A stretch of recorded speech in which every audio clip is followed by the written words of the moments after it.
अस्सलाम वालेकुम guys, welcome in study corner.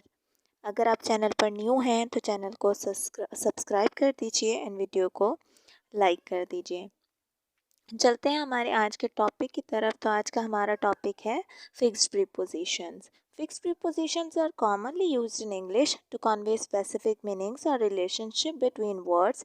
They enhance the clarity and accuracy of communication.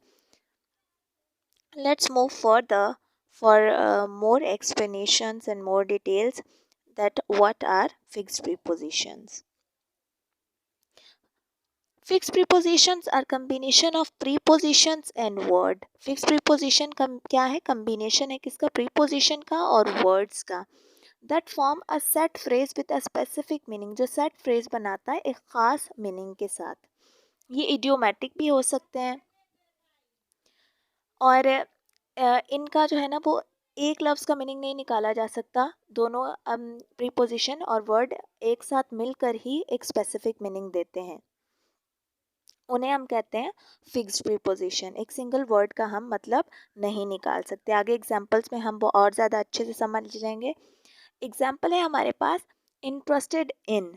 अब interested के साथ जो फिक्स प्रीपोजिशन है वो है इन, मतलब इंटरेस्टेड के साथ हम इन ही लगाएंगे। डिपेंड के साथ हम ऑन लगाएंगे एंड कंट्रीब्यूट टू, उसके साथ हम टू, कंट्रीब्यूट के साथ टू ही लगाएंगे। कुछ जनरल वेज हैं जिनके थ्रू फिक्स प्रीपोजिशन जो है वो इंग्लिश में यूज़ की जाती हैं। वर्ब है, बहुत से वर्ब जो हैं वो जिनके साथ फिक्स प्रीपोजिशन इस्तेमाल की जाती हैं। जिस तरह एग्जांपल है लुक फॉरवर्ड टू। अब यहाँ पर लुक फॉरवर्ड टू, फॉरवर्ड के साथ जो फिक्स प्रीपोजिशन इस्तेमाल की गई है वो टू। अब सेंटेंस है I look forward to meeting you. अब लुक फॉरवर्ड के साथ हमारे पास जो लुक फॉरवर्ड वर्ब है और उसके साथ जो फिक्स प्रीपोजिशन वो टू इस्तेमाल की गई है। अब कुछ एडजेक्टिव भी हमारे पास ऐसे हैं, एडजेक्टिव कॉम्प्लीमेंट्स, एडजेक्टिव भी ऐसे हैं जिनमें फिक्स प्रीपोजिशन इस्तेमाल की जाती हैं। एग्जांपल हमारे पास दी गई है afraid of. Afraid of, she is afraid of spiders. अब अफ्रेड क्या है? अफ्रेड हमारे पास एक एडजेक्टिव है और उसके साथ फिक्स प्रीपोजिशन ऑफ का इस्तेमाल किया गया है। इंटरेस्टेड भी एडजेक्टिव है, उसके साथ हम इन यूज़ करते हैं। कैपेबल के साथ हम ऑफ यूज़ करते हैं। आगे सेंटेंसेस लिखे हुए हैं, इन्हें अगर आप रीड करेंगे तो इनसे आपको और बहुत ज़्यादा चीज़ें समझ में आ जाएंगी कि एडजेक्टिव कॉम्प्लीमेंट्स क्या होते हैं। बढ़ते हैं अपने नाउन कॉम्प्लीमेंट्स की तरफ। तो बहुत से नाउन भी ऐसे होते हैं जिनके साथ फिक्स प्रीपोजिशन इस्तेमाल की जाती हैं और फिर वो क्या करते हैं, पर्टिकुलर मीनिंग कन्वे करते हैं। जिस तरह knowledge of, she has a vast knowledge of literature. ठीक है, अब नॉलेज के साथ ऑफ ही इस्तेमाल होगी प्रीपोजिशन। एक्सपीरियंस के साथ इन ही इस्तेमाल होगा, तभी इसका कंप्लीट मीनिंग निकलेगा, हमारे पास एक स्पेसिफिक मीनिंग निकलेगा। ठीक है, फिर इंटरेस्टेड के साथ भी सेम इन ही यूज़ होगा, तभी हमारे पास एक एक्यूरेट मीनिंग आएगा।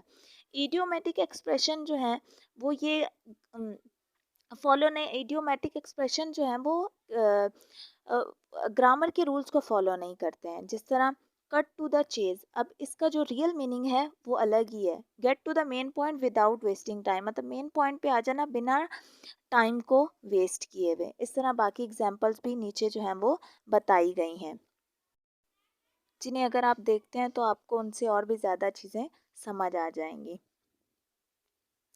नेक्स्ट हमारा जो है वो है time and place relationship. Preposition are crucial for indicating time and place relationship in sentences. अब टाइम एंड प्लेस रिलेशनशिप भी हमें जो है वो फिक्स प्रीपोजिशन बताती हैं। एट मिडनाइट और इन द पार्क। अब एट जो है वो इस्तेमाल किया जा रहा है मिडनाइट टाइम के लिए इस्तेमाल किया जा रहा है, और इन द पार्क इन इस्तेमाल किया जा रहा है किसके लिए? प्लेस के लिए इस्तेमाल किया जा रहा है। अब देखिए सेंटेंस में लिखा है एट, टाइम रिलेशनशिप के लिए ऐड जो है वो यूज़ किया जा रहा है। अब आते हैं कैजुअल रिलेशनशिप्स पर। Fixed preposition can express cause and affect. अब जिस तरह कॉज एंड अफेक्ट के बारे में हम बता रहे हैं, बिकॉज ऑफ, ड्यू टू। अब बिकॉज ऑफ का, the flight was delayed because of bad weather. ठीक है, कॉज एंड अफेक्ट के बारे में बता रहे हैं, कॉजेज वजूहात के बारे में बता रहे हैं और अफेक्ट्स के बारे में बता रहे हैं। ठीक है, अब इसकी और भी बहुत सी एग्जांपल है, यहाँ पे भी एग्जांपल्स लिखी हुई हैं। इन हिसाब से आप अगर हमें मज़ीद इनके बारे में पढ़ना है तो हम पढ़ सकते हैं। Thank you guys for watching.